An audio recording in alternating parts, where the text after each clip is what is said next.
I want you to understand something before I tell you what happened out there on the Vorith line. I want you to understand what it felt like to be standing in a trench made of crystallized alien rock, with your boots sinking 2 inches into the mud, because the mud on KLIV wasn't really mud. It was pulverized bone dust from the first wave of soldiers who tried to hold that line before us. I want you to understand what it smelled like. What the air tasted like when the Krath artillery rounds started falling, and the sky turned that particular shade of bruised orange that meant they were using cluster munitions. And every single one of those little bomblets had a smart sensor calibrated to biological heat signatures.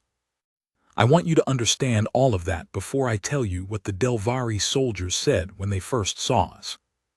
Because that's the part that stays with me. Even now, sitting in the recovery ward on Outpost Nevin with a left arm that doesn't quite work the way it used to, and a medical droid that keeps beeping at me every 4 hours, that's the moment I keep coming back to. The Delvari soldier, tall, blue-gray skin, 3 eyes, the kind of posture that made you feel like you were standing wrong just by looking at him. He turned to his commanding officer when our transport ship broke through the cloud cover, and he said something in his own language.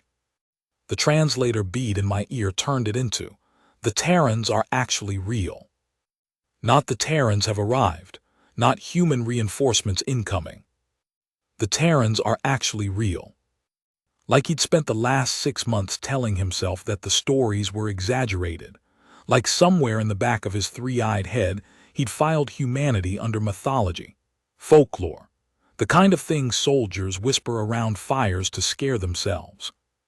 And I looked at him and I thought, "Brother, you have no idea what you just said. My name is Sergeant First Class Dara Osemensa, 14th Terran Strike Battalion, Galactic Coalition Auxiliary Forces. I was 29 years old when we shipped out to the Kale system.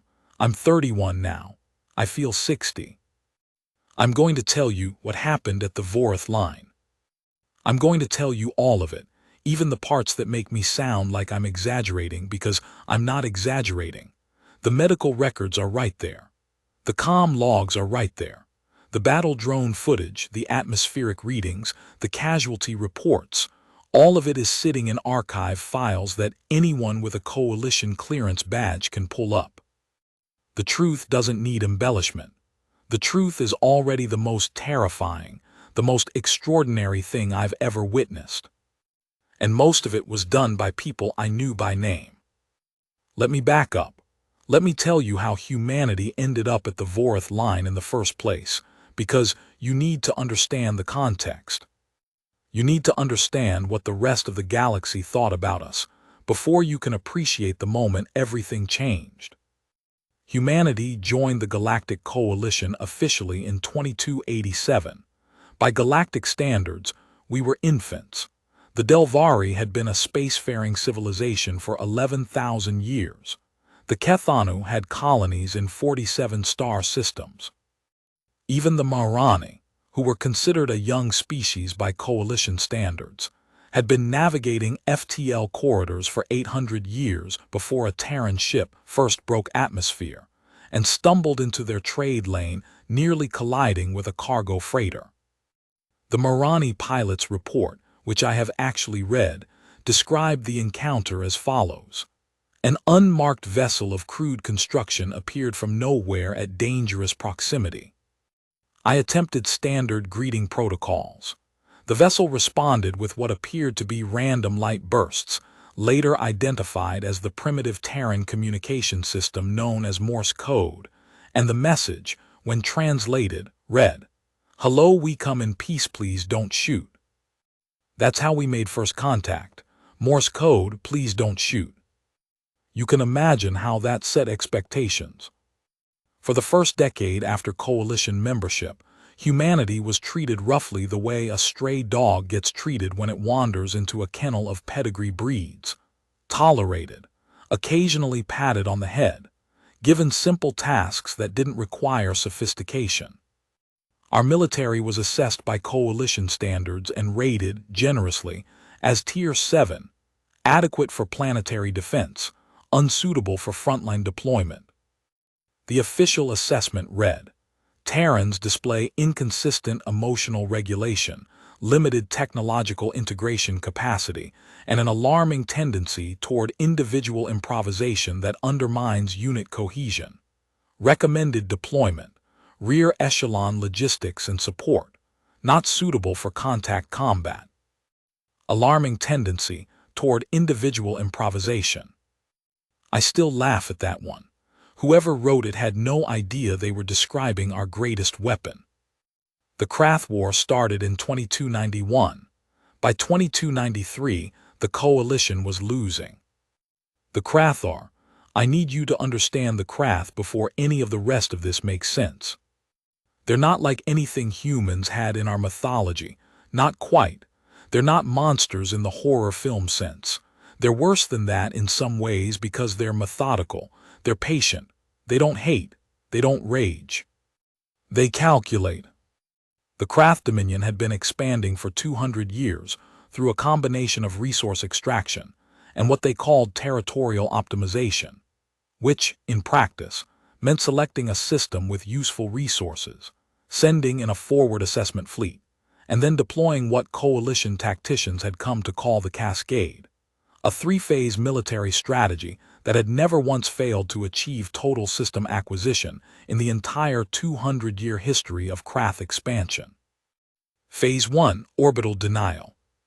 Destroy or disable any starships in the system. Cut off resupply and evacuation. Phase 2, Atmospheric Suppression. Drop ionization fields that disrupt electronic communication and most weapons systems. Blind the defenders. Make them deaf. Phase 3, Ground Push. Deploy Krath ground forces in overwhelming numbers and simply walk forward until there's nothing left to walk over. It had never failed, not once. By the time humanity was watching from our little corner of the coalition, the Krath had consumed 14 systems. The coalition had thrown everything at them: Delvari battle cruisers, Kethanu precision strike fleets, Marani shock infantry, and the Cascade ground them all up the same way. By 2293, the Krath had reached the Kale system. Kale IV was a mid-rim agricultural world. Mostly Delvari settlers, a few Kethanu research stations, a population of about 40 million. Not a military target in the traditional sense, but sitting directly in the path of the Krath expansion route toward the Terran corridor, which was what the coalition called the cluster of trade lanes that connected Earth and its colonies to the wider galactic network. If the Krath took Kale IV, they'd be 6 months from the Terran corridor, 6 months from cutting humanity off from every coalition ally we had. So the coalition committed forces, heavy forces, the best they had. And the Krath's cascade rolled right over them. I heard about the fall of the first Delvari defensive line from a supply sergeant named Kato, a big Delvari guy with silver markings on his collar that indicated he'd been in 4 previous engagements. Kato had been at the line when it broke. He'd walked, not run, because the Delvari don't run as a cultural practice. It's considered undignified. He'd walked 40 kilometers to the secondary position while Krath atmospheric suppression fire crackled in the sky above him. When I found him, he was sitting on a supply crate eating something that looked like compressed moss and staring at nothing. I sat down next to him. I'd learned enough Delvari by that point to manage a simple conversation, and I asked him what happened. He was quiet for a long time. Long enough that I thought he wasn't going to answer. Then he said, in common galactic, so I'd be sure to understand every word. They kept coming. We fired everything. They kept coming. We called in orbital support. They jammed it. They kept coming. We fell back to the secondary position. They followed. They always follow.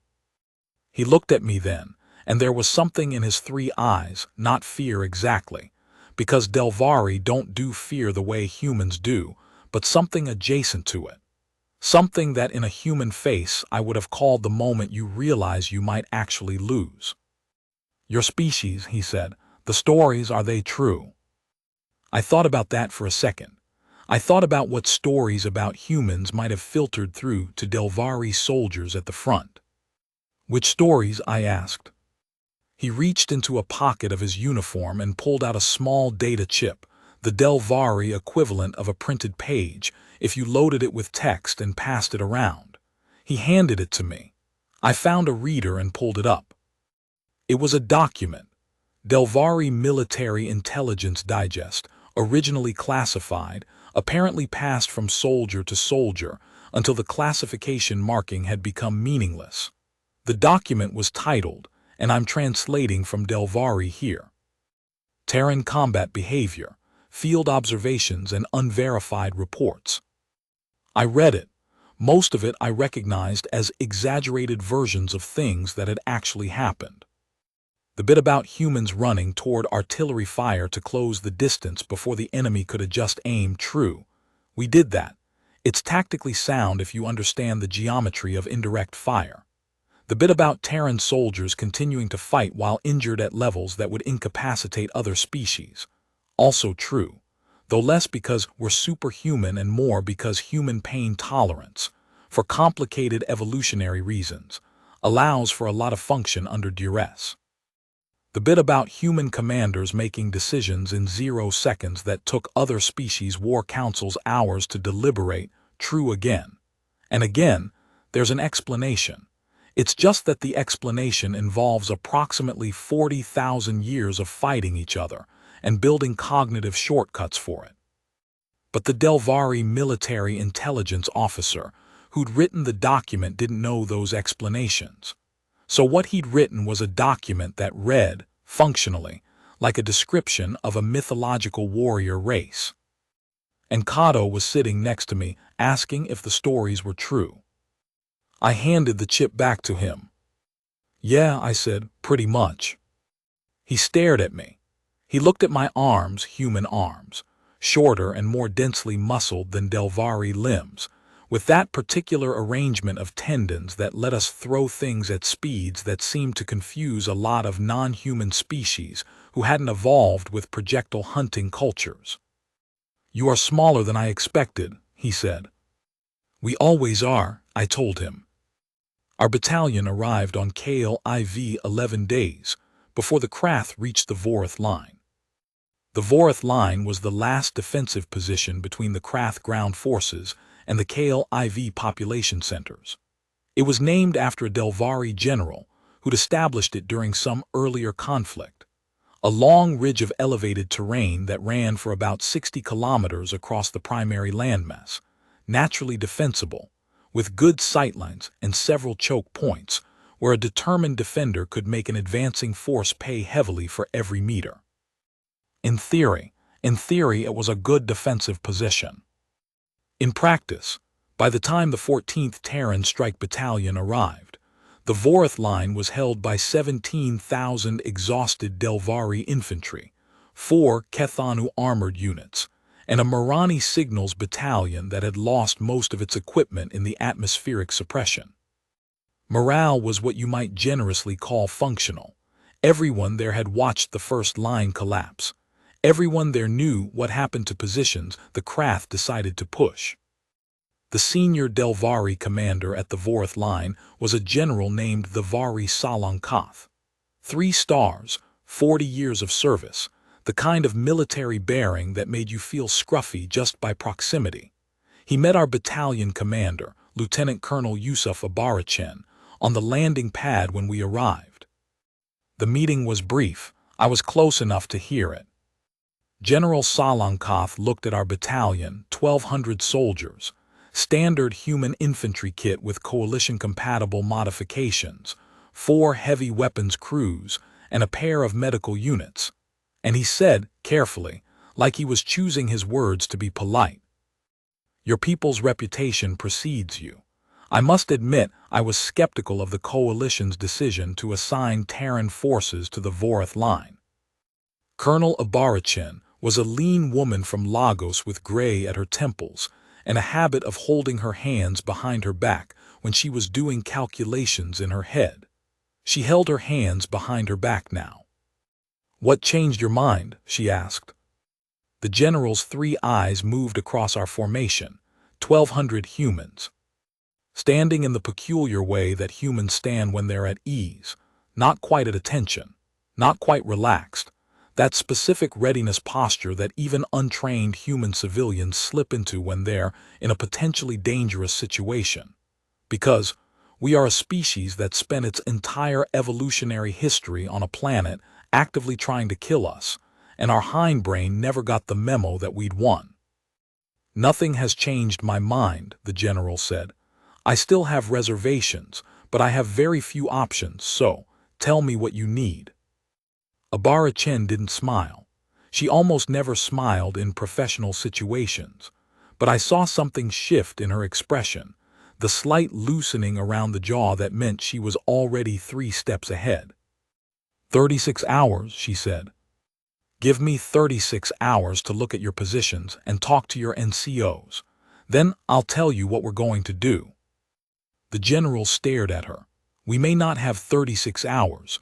Krath forward elements have been spotted at." "I know where they've been spotted," Abara Chen said. "I read the sitrep on the way down. 36 hours, please." Something in her tone made him agree. I still don't know exactly what it was. Authority, maybe, the particular frequency of certainty that comes through in a human voice when someone really knows what they're doing. Or maybe it was desperation.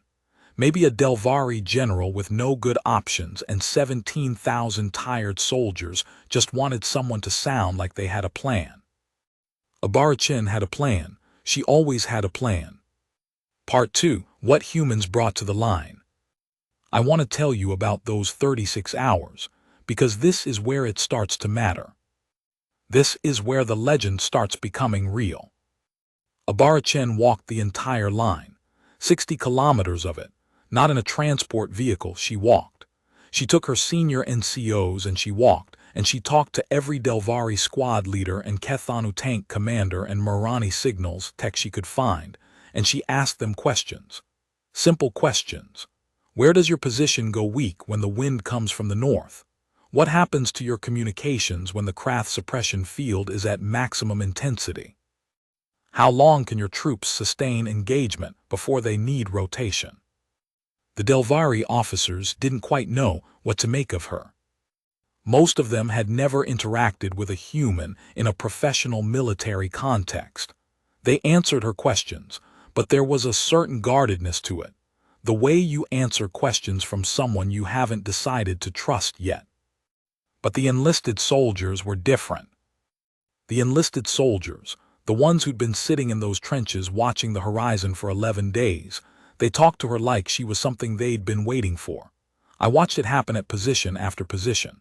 She'd crouch down in the trench next to a Delvari infantryman, this small human woman with gray-streaked hair and a datapad, and she'd ask him to show her his field of fire, and something would shift in the dynamic. The soldier would start talking, really talking, about what he'd seen, what he was worried about, where he thought the Krath would push hardest. I asked her about it afterward, about why the enlisted troops opened up when the officers didn't. She said, because the officers have rank to protect, the enlisted men just want to win. By hour 24, we had a picture of the entire line. I was in the command post when Abara Chen laid it all out. Maps on 3 screens, NCO notes organized by position, a timeline projection based on the Krath movement data. The news was not great. The Vorath line had 7 significant weak points. 3 of them were natural, topographical gaps where the ridge didn't provide adequate cover, and a determined infantry push would break through regardless of defender density. 4 of them were created by equipment failures, communication dead zones, or simply positions where the defenders were too spread thin. The good news, and there was good news, which was not something anyone in that room had been expecting, was that the Krath cascade was predictable. Catastrophically, almost insultingly predictable. 200 years of success had made the Krath inflexible. They had a method that worked. They saw no reason to improvise. Abara Chen stood at the map with a stylus in her hand, and she said the thing that changed the mood of that room completely. She said they've never fought us. Quiet, the kind of quiet that happens when something simple lands hard. She tapped the map. Every species the Krath have faced in 200 years was using linear defense. You put your forces here, you hold them here, you fall back when the pressure gets too heavy. The Cascade is designed to defeat linear defense. It's extraordinarily good at it. But she looked around the room. 12 human NCOs, 4 Delvari liaison officers who'd been invited to the briefing at General Salankoth's direction. "We're not going to do linear defense," she said. The senior Delvari liaison, a major named Orveth, scarred along his left arm from the first line collapse, leaned forward. "Then, what are you going to do?" Abara-Chen drew a shape on the map that didn't look like a defensive line at all. It looked like a series of interlocking teeth. Irregular, aggressive. Every position angled not just to hold ground, but to create interlocking fields of fire that would catch an advancing force in three-directional pressure simultaneously. "We're going to fight like humans," she said. Major Orveth stared at the map. He stared at it for a long time. Then he said, quietly, in common galactic, something that I think he meant to say only to himself. "The stories may not be exaggerated. We had 12 hours to restructure. I need to explain what that means in practical terms, because I think people who weren't there have this image of it being some kind of heroic montage. It wasn't. It was 12 hours of brutal, exhausting, argument-filled work in the dark. Moving 17,000 soldiers and 4 armored units into new positions, while maintaining enough coverage that the Krath scouts didn't spot the repositioning and call in a push before we were ready. That's a logistical puzzle that would have taken a standard coalition planning cycle 72 hours minimum. We did it in 12. The way we did it, human NCOs, every human sergeant in the battalion was assigned a sector. They went to the Delvari and Kethanu units in their sector, and they didn't give orders. They couldn't. They didn't have authority over allied forces. They made it make sense. They explained the geometry. They demonstrated why moving here instead of there created an overlap field. They answered questions. A lot of questions. The Delvari military culture is deeply hierarchical, and soldiers who'd been in the same position for 11 days were not naturally inclined to uproot on the say-so of short bipeds they'd never met. But here's the thing about human NCOs, about what 40,000 years of fighting each other produces. They're persuasive, not in a political sense, in a fundamental animal sense. When a human sergeant looks at another person and says this is what we need to do with absolute conviction backed by actual knowledge, something happens. Something gets communicated that bypasses the language barrier and the cultural gap and the 10,000 years of experiential difference. I watched Sergeant First Class Tomasz Wierczek, a Polish soldier from the 3rd Company, 6'4", built like he was sculpted from confidence, walk up to a Delvari infantry unit that had been in place for 11 days and hadn't moved an inch in that time, and convince them in 45 minutes to shift their entire position 200 meters north and reconfigure their defensive facing, without speaking more than 20 words of Delvari. Through a combination of map sketching, demonstrated geometry, and the kind of focused certainty that makes people follow you. I watched it. I still don't entirely know how he did it. But he did it, and so did 40 other human sergeants across the line. Hour 31. 5 hours past Abara-Chen's 36-hour timeline, which she'd known all along was a fiction. 36 hours was what she'd asked for, 24 hours less than she actually needed, because in negotiations you always ask for less than you want and work faster than you promised. The Krath came at dawn. Dawn on KLIV is different from Earth dawn. The primary star is older, redder, and the light comes up slowly through an atmosphere with a slightly different scattering coefficient, which means the sky doesn't go blue. It goes a deep rose gold that would be beautiful if it wasn't usually the lighting for something terrible. I was at forward position 7 when the craft appeared on the horizon. 7 had a good elevated sightline, and I was there because that was one of the 3 natural weak points in the line, and Abara Chen had positioned 2 of her best heavy weapons teams there to compensate. The craft ground force was big. I knew from the intelligence reports it would be big. Knowing it and seeing it were 2 different things. They came in columns, not scattered, not dispersed columns, because columns had worked for 200 years and columns were what the craft did. They had their own armored units in the van, their atmospheric suppression generators deployed on elevated crawler platforms behind the armor, and behind those, infantry in numbers that made the ridge we were standing on feel very small and very exposed. I counted 3 distinct columns visible from my position. The intelligence estimate put total craft ground force at roughly 120,000 soldiers. We had, including Allied forces, approximately 18,000. The soldier next to me, Private First Class Adiz Okoro from my own squad, 22 years old, absolutely should not have been at the forward position but had been there before I arrived, and I hadn't had the heart to send her back. She looked at the horizon and said, "Sarge, there are a lot of them." "Yes," I said. "Like a lot." "Yep." "Are we going to be okay?" I thought about what to tell her. I thought about the true answer, which was complicated. I thought about the reassuring lie, which wasn't something I'd ever been good at. "We're going to be surprising," I said. She chewed on that for a second. "Is surprising the same as okay?" "Today it is." Part 3, the first contact. The craft cascade began exactly as the intelligence briefings had described. Exactly, not approximately. The craft were creatures of procedure, and they followed their procedure the way a river follows its bed, not because anything was preventing deviation, but because deviation simply wasn't something that occurred to them. Phase 1, the orbital denial layer they'd already established from the initial system, approach made communication with any coalition ships above the atmosphere impossible. We'd known this. Abara Chen had designed for this. Phase 2, the atmospheric suppression generators on the crawler platforms began cycling up as the craft columns advanced.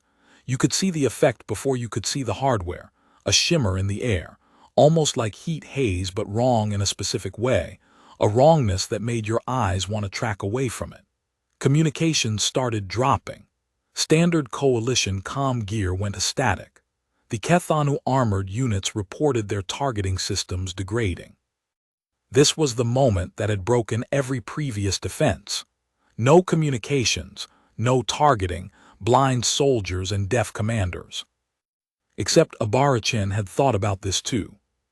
She'd thought about it before she ever arrived on KLIV, because human military thinkers had been thinking about electronic warfare and communications disruption for 4 centuries, and we had solutions that the craft had never encountered because they'd never fought us. Every human soldier in the battalion had a secondary communications kit strapped to their kit. Analog, purely analog. No electronics sophisticated enough for the suppression field to affect. Light signals, sound signals, standardized flag and gesture codes that every human in the battalion had drilled until they could execute them without thinking. We also had runners, a human adaptation so ancient it's almost embarrassing. Soldiers whose only job was to move physically from position to position carrying information. The craft suppression field couldn't jam a person running. And we had the thing that no amount of suppression can eliminate, human creativity in the moment.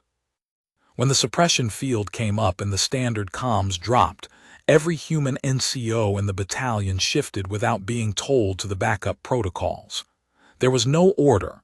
There didn't need to be. We'd trained for it. We knew what to do. The Delvari soldiers watched this happen and didn't know what they were seeing.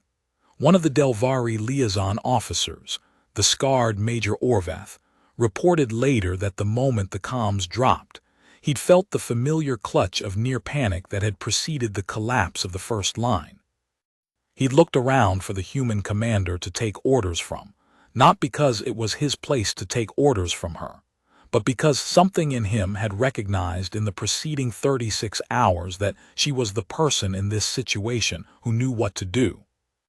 What he saw instead was the human NCOs already moving, already adapting, already functioning in the silence the suppression field was supposed to create.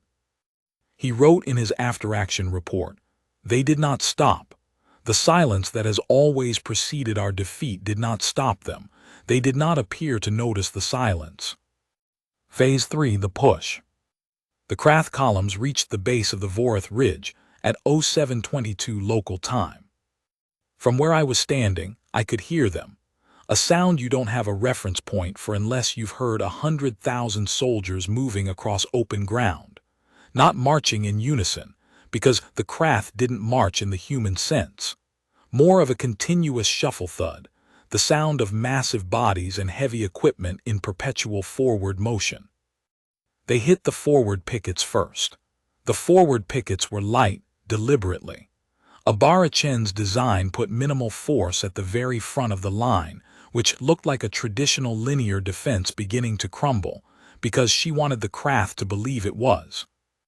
The first forward position fell in 4 minutes, the second in 7. The Krath columns began accelerating, the way they always accelerated when the linear defense started giving way, the way they'd accelerated 200 times before. They were walking into the teeth. The first crossfire came from the northern position, Heavy Weapons Team Bravo 6, 3 Terran soldiers operating a coalition standard rail platform that had been repositioned, as per Abarachen's design, to a firing angle the Krath formation hadn't accounted for because no previous defender had ever put a weapon in that position.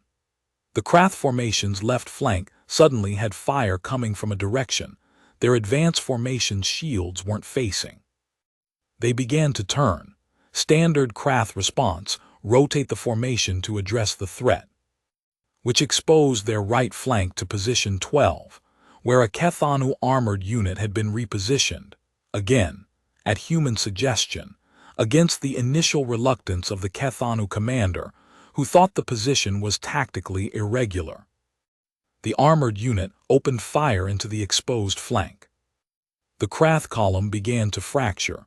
This wasn't supposed to happen. This had never happened. I heard the sound change. From the ground-shaking march thud of a Krath column in forward momentum to something more chaotic, more uncertain. The column was compressing, soldiers in the rear pushing forward into soldiers in front who were trying to reorient, a traffic jam of organic matter and combat hardware on a ridge slope that was suddenly much less hospitable than it had looked from a distance. I was on the comms, my secondary analog comms, calling positions for the mortar teams we dug in behind the ridge. The mortar teams didn't have targeting systems anymore, thanks to the suppression field. What they had were human spotters, which are exactly what mortars were designed around, and human spotters who'd spent 30 years of recent warfare figuring out exactly how to talk a team onto a target with nothing but voice and observation. Bravo 3, just left 40 meters down 10, fire for effect. Bravo 3, left 40 down 10, firing. The sound of mortar rounds leaving the tube, the arc of them through the bruised orange sky, the impacts on the slope below. More chaos in the Krath column. I want to tell you about a moment that I keep thinking about when people ask me what the Vorith line was really like. Mid-morning, the initial Krath push had fractured against the teeth of the repositioned line. They'd pulled back to regroup, which was also standard cascade doctrine: pull back, reassess, reposition the suppression generators for deeper penetration, then push again. While they were pulling back, there was a brief pause. 20, maybe 25 minutes. The gunfire stopped. The mortars went quiet. The sound of the ridge was wind and the distant shuffling retreat of a very large military force that was confused about what had just happened to it. In that pause, I walked to the position where the Delvari infantry unit had been holding the line on my left. I wanted to check on them, make sure they'd held, make sure they had what they needed for the second push. The Delvari soldiers were standing at the lip of their position, looking down at the slope, where the first Krath push had broken apart. Their squad leader was a young Delvari soldier. I learned later his name was Varath, just Varath, because Delvari enlisted soldiers often used single names, who'd been at the Vorith line since before I arrived. He was staring down at the retreating Krath column with an expression on his face that I didn't immediately know how to read, because Delvari facial expressions don't map perfectly to human ones. But I figured it out after a second, the three eyes wide open, the slight loosening of the jaw, the stillness of someone who has just seen something they didn't believe was possible. He looked at me when I approached. He said, in slow, common galactic, "They retreated." "They're regrouping," I said. "They'll come back, get your people ready." He didn't move right away. He was still looking at the slope. "They have never retreated," he said. "In 4 engagements, they have never retreated." I understood then what I was looking at. Not just surprise. Something closer to the moment a fundamental belief gets revised in real time. Something that looks, in a Delvari face, the way I imagine the first humans who figured out that the Earth was round must have looked when the understanding landed. "Varath," I said, "they'll come back, I need you with me." He pulled himself out of it. He turned to his soldiers and said something in Delvari that my translation bead rendered as, "The humans are not finished. Neither are we." I thought that was about the finest thing I heard said at the Vorith line. Part 4, the second push and what happened at the gap. The second Krath push came 2 hours later. It was heavier, more organized. The Krath had repositioned their suppression generators and pushed the field deeper, which began to affect even our analog backup systems. The light signals were being scattered by the ionization, which meant the only reliable communication left was runners and direct voice. They also changed their approach. Instead of a broad front column push, they concentrated force on the 3 natural weak points in the ridge, the topographical gaps. They'd done reconnaissance during the pause. They'd identified where the geology favored them. This was actually a good tactical read. Under normal circumstances, concentrating force on the natural gaps would have worked. A standard linear defense on those gaps would have been overwhelmed by the weight of numbers. But Abara-Chen had planned for this. The 3 gaps each had specific redundant defensive packages, human-designed layered positions that could absorb pressure and hand off laterally when a position became untenable. Not hold or die. Hold, compress, shift, hold again. Like a living system absorbing impact and redistributing it instead of shattering. I was at Gap 2 when the second push hit. Gap 2 was the middle one, the widest natural break in the ridge, roughly 300 meters across, and the Krath had designated it as their primary breakthrough point. I could tell by the massive force they directed at it, 3 full Krath infantry formations, each one larger than our entire defending force. The first contact was explosive. Krath kinetic weapons have a particular sound, a rapid thwacking percussion that hits you in the chest before you consciously hear it. And when 3 formations opened up simultaneously, the noise was enough to trigger a physiological stress response in every human at the gap regardless of experience level. I felt it. My hands went to my weapon before I'd made a conscious decision to reach for it. My heart rate spiked. The particular narrowing of focus that humans call tunnel vision under stress, which is our brain doing threat prioritization at hardware level, clicked in. This is the thing about humans that gets described in military documents as emotional dysregulation by people who don't understand what they're looking at. What non-human species see when they look at humans under combat stress: the elevated heart rate, the narrowed focus, the accelerated decision-making, the apparent disregard for their own safety, they interpret as a loss of control. Irrational behavior. It's not, it's exactly the opposite. Human combat stress response is finely tuned. It's 40,000 years of perfecting the performance of violence. The narrowing focus cuts out everything irrelevant. The elevated heart rate and the cortisol and the adrenaline push blood to the muscles and sharpen reaction time. The apparent disregard for safety is actually an extremely sophisticated real-time cost-benefit calculation happening at the biological level. A calculation that was calibrated across millennia to answer questions like how much risk is this threat worth? And what is the most efficient way to neutralize it? We're not losing control under fire. We're performing at our highest capacity. The Krath didn't know this. They'd never seen it. 10 minutes into the Gap 2 assault, the Krath formation pushed through the first defensive layer. Expected. That was what the first layer was for, to absorb, bleed them, then hand off. What wasn't expected by the Krath was what happened next. When the first layer handed off, and the Krath formation surged into what they expected to be open space before the next defensive position, they found 12 human soldiers. 12, not 1,200, 12. I need to explain what those 12 soldiers were doing. They were the interdiction team, a concept from human close-quarters combat doctrine that doesn't exist in any other coalition species military playbook. A small, extremely mobile force positioned in the space between defensive layers specifically to operate in the chaos of the handoff. Their job was not to hold. Their job was to hit, fast, hard, from unexpected angles. Generate as much confusion as possible in as short a time as possible, then move before the enemy could respond. The Krath formation surged into that space, expecting nothing. They found 12 humans who knew exactly what they were doing. What followed for approximately 4 minutes was the most aggressive, most chaotic, most kinetically overwhelming 4-minute engagement that I witnessed at the Vorith line, and I witnessed a lot of things.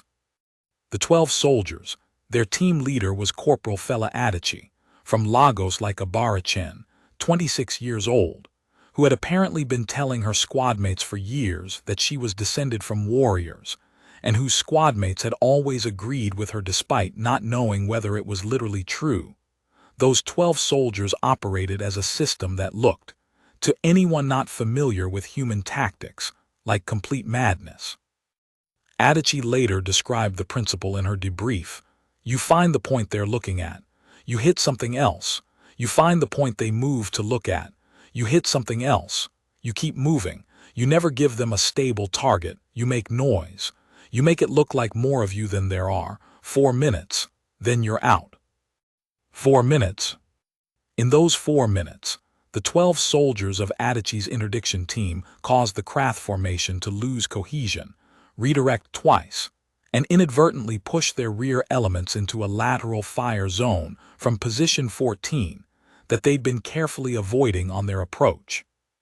12 people disrupted a formation of thousands for long enough to buy the second defensive layer the 30 seconds of setup time it needed. I have the after-action report. I've read it many times. I still find it almost impossible to fully credit, even though I was there, even though I saw it. The Krath breakthrough attempt at Gap 2 failed. It failed because of what happened at its flanks when the breach force pushed in. The interlocking design caught the formation in lateral pressure from both sides simultaneously. They pushed forward into a narrowing zone. They couldn't spread out. They couldn't address the flanks without stopping the push. They couldn't maintain the push without taking catastrophic lateral fire. They stopped. In 200 years, the Krath had never stopped. They stopped. And then something happened that I don't think anyone in the Galactic Coalition had ever seen a Krath ground force do. They hesitated. Not a tactical pause, not a planned reassessment. Something I can only describe, looking back at the footage and having listened to the translated communications intercepts that came out later, something that looked like confusion, genuine confusion, a force that had a method that had always relied on that method, suddenly encountering a situation the method had no answer for. I was in the gap when I saw the Krath advance elements slow. I saw their formation compress and then spread and then compress again. I watched them doing what looked, from our position, like a large organism trying to figure out which direction it was being bitten from. Private First Class Akoro was next to me again. She had a habit of ending up wherever the most dangerous thing was happening, which was something I was going to have a very serious conversation with her about after this was over. She watched the Krath formation hesitating in the gap. She watched them trying to resolve a tactical problem they didn't have a solution for. "They're lost," she said, with the particular wonder in her voice that young people have when they see something they'd been told was impossible turn out to not be. "They are," I agreed. "What do we do?" I looked at the hesitating mass of Krath infantry in the gap below us. I thought about what Abara Chen would say. I already knew what she'd say. We'd been through this in the planning. The moment of hesitation, if we ever achieved it, was the moment to move, not the moment to wait. "We push," I said. Akaro looked at me. "Push, we push. Get on the line. Tell every position at the gap we're pushing into the hesitation. Move now before they recover." She was on the analog comm before I finished the sentence. I'll give her that. Part 5, the push. This is the part that gets talked about. This is the part that shows up in the documents, in the coalition military analysis reports, in the testimony that Delvari and Kethanu and Marani soldiers gave to the war archive afterward.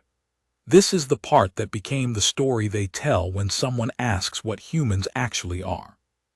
When a Krath force hesitates, the correct response, according to Krath doctrine, according to every species' tactical training, is to exploit the hesitation from a safe distance. Increased fire, suppression, maintain defensive pressure while the enemy resolves its confusion. Abara Chen's plan said something different. Her plan said push. Close the distance. Move into the confusion. Don't give the Krath time to reorganize. Make them fight in their disarray instead of letting them reassemble into their strength. She'd explained the logic of this in the planning session, and I'd watched the Delvari liaison officers not quite believe what they were hearing. It was counterintuitive. It looked, from the outside, like running toward the thing that was trying to kill you. Which was, of course, exactly what it was. Except humans have been doing that for 40,000 years, and we've gotten very good at it. The push at Gap 2 began with the interdiction teams, Adichie's group and 2 others, moving back into the gap from the flanks while the Krath were still confused. Behind them, the second-layer defensive positions pivoted from holding to advancing. The teams that had been dug and stood up and began moving forward, maintaining fire, closing distance. On the flanks, positions 14 and 15, which had been the lateral fire sources, shifted their angles and began moving forward as well, collapsing the space the Krath had been trying to maneuver in. And down the center of Gap 2, something happened that I did not order, and that was not in any formal plan. Corporal Adichie, who had finished her 4-minute interdiction run, and was theoretically moving her team back to the secondary position to rearm and prepare for the next wave, heard on the analog comm that the push was beginning. She heard it and made a decision. She turned her team around and led them back into the center of the gap, directly into the middle of the Krath hesitation. 12 soldiers, moving forward into a formation of thousands. I saw it from my elevated position. I saw 12 humans walking, not running, walking, fast and deliberate, and completely without the body language of retreat, into the largest grouping of Krath soldiers in the gap, and I thought for one clear second that Adichie had lost her mind. Then I saw what happened to the Krath soldiers nearest to her team. They moved back. They moved back from 12 humans walking toward them. I've thought about this a lot. I've talked about it with other soldiers who were there, and with some people who study military psychology. The best explanation I've gotten from a Delvari war psychologist named Dr. Thavrin, who spent 6 months interviewing Krath prisoners afterward, is this. The Krath had a template for what a defeated enemy looks like. They'd seen it 200 times. Defeated enemies either hold position and get overwhelmed or they flee. Both are expected. Both are accounted for. What the Krath did not have a template for was an enemy that was supposed to be retreating, but instead walked toward them. There's a specific psychological response to this. Dr. Thavrin called it expectation disruption cascade. When your brain's threat prediction model fails to match observed reality, there's a processing delay before the threat response kicks in, usually fractions of a second, enough to blink, reorient, recalibrate. In those fractions of a second, 12 humans close the distance. I'm going to be honest with you about something. I was scared. I want that on record because these stories, these archive documents, sometimes leave that part out, and I think it does a disservice to everyone who was there. I was scared the entire time. My hands were steady because training produces steadiness, and I'd had a lot of training. But my gut was not steady. My gut was doing what human guts do in mortal danger, which is loud and insistent, and making a very clear case for doing something other than what you're doing. I stayed because leaving wasn't the option. I pushed because Abarachen's plan said to push, and Abarachen was the smartest tactical mind I'd ever served under, and I trusted her plan more than I trusted my gut. But I was scared. I think all of us were, and I think that's important. I think the fearlessness is a myth, and the reality is actually more interesting and more human than the myth. We were scared and we did it anyway. That's the thing, not the absence of fear, the presence of it and the decision to move regardless. The push at Gap 2 lasted 19 minutes. At the end of those 19 minutes, the Krath breakthrough force was fragmented, partially surrounded by the collapse flank maneuver, and had lost its suppression generator platform. A Kethanu armored unit that had been convinced by a human sergeant to move forward at a moment that looked, to conventional tactical thinking, suicidal, but which turned out to be exactly the right position to take the crawler platform from the rear. Without the suppression generator, standard communications came back. For approximately 400 meters around the gap, for the first time in 6 hours, coalition comms were operational. Abarachen's voice came through the restored comms immediately. I don't know if she'd been waiting. I think she'd been listening on the analog backups the whole time and was ready. All units sitrep, Gap 2. I keyed my comm. Gap 2 held, we pushed, suppressor down, Krath formation fragmenting. A pause short, maybe 2 seconds. Good, send Adichie back to secondary for rearm. We'll need her again. That was it, no commendation, no dramatic response, just logistics. That was Abarachen. Part 6, the afternoon and what IT cost. I need to tell you about the cost, because it would be dishonest not to. We didn't get through the day without losses. The design held, the Vorith line held, but holding it cost us soldiers, real people, people I'd known for years and people I'd known for 11 days. Sergeant First Class Thomas Wirksek, who'd walked up to a Delvari unit and talked them into repositioning without speaking 20 words of their language, died at Gap 1 when the third Krath push of the day came at dusk, and the position was hit by 3 simultaneous Krath kinetic strikes before the defense could redirect. Private Adiz Okoro, who kept ending up at the most dangerous thing, and who'd asked me if surprising was the same as okay, took a fragment hit to the left shoulder in the afternoon engagement at Gap 3. She was alive. She made it to the medical bay. Last I heard she was recovering. Corporal Fella Adichie, who turned her team around and walked back into the Krath formation and begun the thing that became the story everyone tells. Adichie made it through the day without a scratch, which she later claimed was not luck but geometry, and I believed her. We lost 61 people, 61 Terran soldiers out of 1,200, not counting the Delvari and Kethanu and Marani losses, which were higher in number but significantly lower as a proportion of force than any previous engagement against the Krath Cascade. I've thought about those 61 a lot. I know some people hear those numbers and think, only 61, that's actually low for a battle of this scale. And they're right, tactically. But 61 people isn't a statistic if you know their names. It's 61 specific silences in the world. Wirksek had a daughter at home on Earth, 7 years old. He'd show me a picture on the transport ship coming out. I think about her sometimes. I think about the moment the notification arrived. I think about what it means for humanity to be good at this, really good at this, and what we leave behind every time that skill gets used. We're good at it because we practiced for 40,000 years. We practiced because we needed to, because the planet we evolved on gave us no other choice. I don't know if that's something to be proud of. I genuinely don't.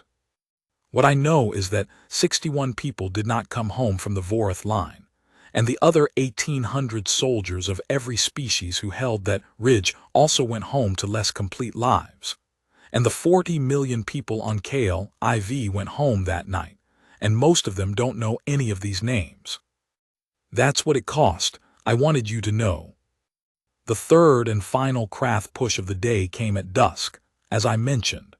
It was smaller than the previous two.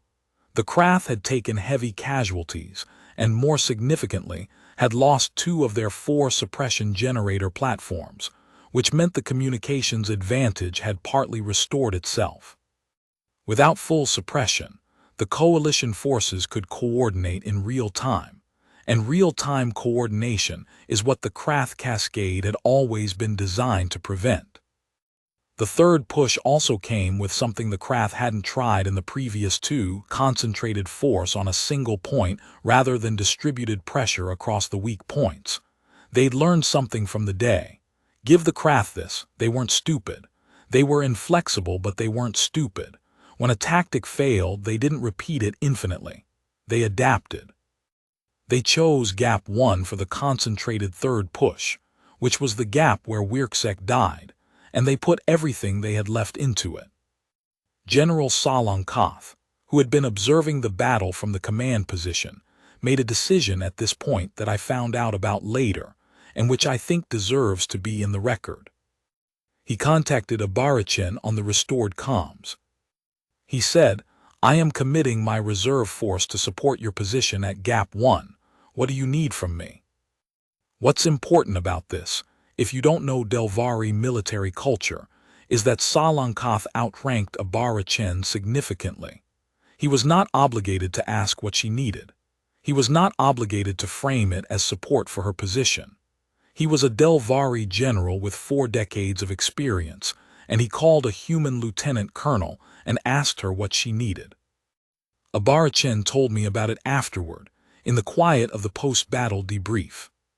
"He called and asked what I needed," she said. "And I thought I was really tired at this point, you understand. I'd been awake for 40 hours. I thought, okay, we're doing this together now." What Abarachin needed was the Delvari reserve committed to the lateral positions on either side of Gap 1, creating the same collapsed flank dynamic that had worked at Gap 2. Which was what she told the general.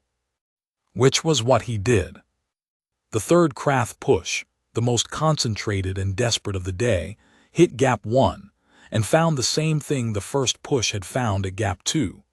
Fire from angles it hadn't prepared for, from positions it hadn't expected, coordinated by the same counterintuitive logic that had already beaten it twice. The Krath pulled back at 20:14 local time. They did not come back that night. Part 7 after. Sunrise the next morning was the same rose gold as every Kale IV dawn. I watched it from the lip of the Gap 2 defensive position, which now looked very different from 12 hours earlier. Churned soil, equipment debris, the smell of a day of sustained engagement. On the slope below the ridge, the remnants of 3 Krath formations were visible, collapsed and silent. Beyond them, at the edge of sensor range, the main Krath force was still present, still there. They hadn't retreated from the system. But they hadn't pushed again, and 6 hours later they still hadn't pushed. 12 hours after the Battle of the Vorith Line ended, the first coalition signals reached us from above the atmosphere. The Krath suppression field had contracted, pulled back, apparently, as the Krath Dominion attempted to assess what had happened and what to do about it. The first signal was from a coalition command vessel that had been holding outside the system boundary waiting for an opening. The message was addressed to General Salankath and Lieutenant Colonel Abarachen jointly. I saw the text of it. Most of it was standard military operational language, but the last line was not standard. The last line read, "We did not expect the line to hold. Please advise on Terran force capability for expanded deployment." Abarachen read it and made that not-quite-smile face she made when something had worked out the way she intended. "There it is," she said. General Salankath held a formation on the morning of the second day. Not a ceremony. Delvari military culture doesn't do ceremony the way humans do, but an assembly. Everyone at the line, all species, all units, all formations, gathered on the ridge in the rose-gold dawn. He stood in front of them and he spoke. I only understood about half of it through the translation bead, and the nuances were probably lost, but I got the shape of it. He talked about the previous day, about what they'd held, about what it had cost. He talked about the Delvari soldiers who died and the Kethanu and Murani dead. He said their names, all of them, which took a long time in Delvari naming convention because Delvari names are long. Then he stopped. He looked at the Terran soldiers assembled on the left flank of the formation, 1,200 humans, a little more ragged than we'd been 24 hours earlier, 61 fewer. He said something in Delvari. My bead gave me. I was told the stories about Terrans were exaggerated. He paused. They were not exaggerated. Another pause. They were incomplete. I flew back to the medical frigate on the third day. My left arm was bad enough by then that the corpsman stopped giving me the option of whether to get it looked at. On the frigate I was in a bay next to a Delvari soldier named Verath, the same young soldier from the position on my left at the beginning of the battle, the one who'd stared at the retreating Krath on the first day and said they'd never retreated. He had a broken leg. Delvari bone structure is different from human and the break was complicated, which was why he was on the frigate rather than the field medical station. He was going to be fine. We didn't have much common galactic between us, but we had enough. He asked me on the second day in the bay when we'd both gotten enough sleep to be coherent. The stories, where do they come from? I thought about this. I thought about the document the other Delvari soldier, Kato, the supply sergeant, had shown me, the military intelligence report, the mythology of humanity assembled from fragments of truth. From us fighting each other, I said, for a very long time before we had anyone else to fight. He processed this. Delvari thinking faces are subtle but readable once you've been around them a while. You fought each other like the Krath. Not exactly like the Krath, I said. The Krath fight to acquire. We fought, I don't know, for everything. Territory, resources, ideas, pride, religion, because someone insulted someone's family 3 generations ago. Humans fight for reasons that don't always make sense from the outside. But you learned. We got very good at it. He was quiet for a while. Then, is that why you are not afraid, because you have always been doing this? I thought about how to answer that. I thought about the truth, which was that we were afraid, but that the fear had somewhere to go in humans that it maybe didn't have in species that hadn't been fighting continuously since before they had language. We're afraid, I said, but we've had more practice than anyone at being afraid and doing it anyway. Varath looked at the ceiling of the medical bay. Delvari stare at ceilings the way humans stare at distances when they're thinking about something they can't see. I will tell this to my people, he said, when I am home. Tell them the stories are true, I said. He turned his head to look at me. 3 eyes, the slight widening that I'd come to recognize as the Delvari equivalent of a smile. I will tell them the stories were incomplete, he said, like the general said.